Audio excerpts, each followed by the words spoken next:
Are you ready? Mother asked me. I stifled a sigh.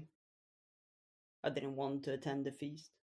It used to be the best time of the year when the traders came, and I could hear the gossip from the outside world.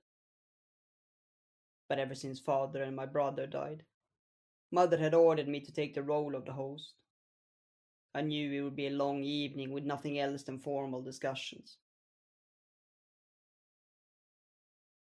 Yes, mother, I replied. She frowned at me. You remember what Martha has told you? Yes, mother. She nodded and didn't ask specifically what Martha had told me, so I got away easy this time. Then come. She left the room, and I followed her out and down the stairs.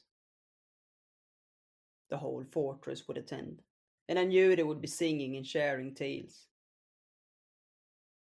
I could already hear the music as we descended and came out into the hallway. Mother turned to me. You know how to greet your guests? Yes, mother. She frowned, and for a moment I thought she had found something to remark on, but she turned and continued down the hallway.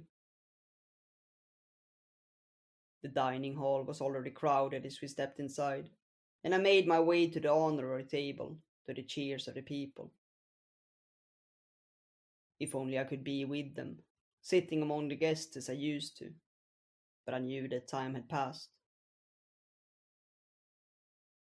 Mother took her place by my side as I halted by my seat. She lifted a glass into the air, and the room fell silent. Today, we will celebrate a friendship that has lasted many generations, and will last many more. The people cheered, and I forced myself to smile. I knew that if Mother noticed that I didn't, she would comment on it later.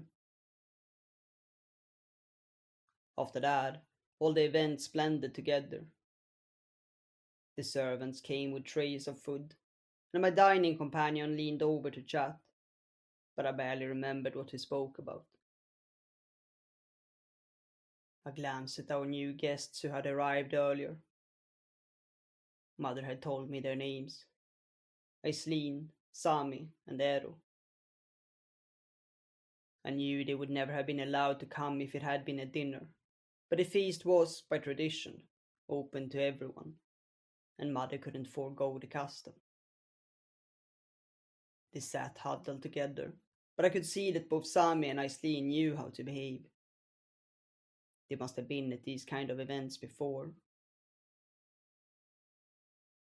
It wasn't surprising, seeing how Sami seemed to have been a royal guard. Maybe Aislin had been the daughter of her nation's ruler, and that's how she knew about it. At least I was happy that they managed to stay together, and even if kitchen duty would be much below what they were used to, at least they were safe. The evening went on, and when Mother finally gestured for me that we were allowed to leave, I stood up and walked back as calmly as I could.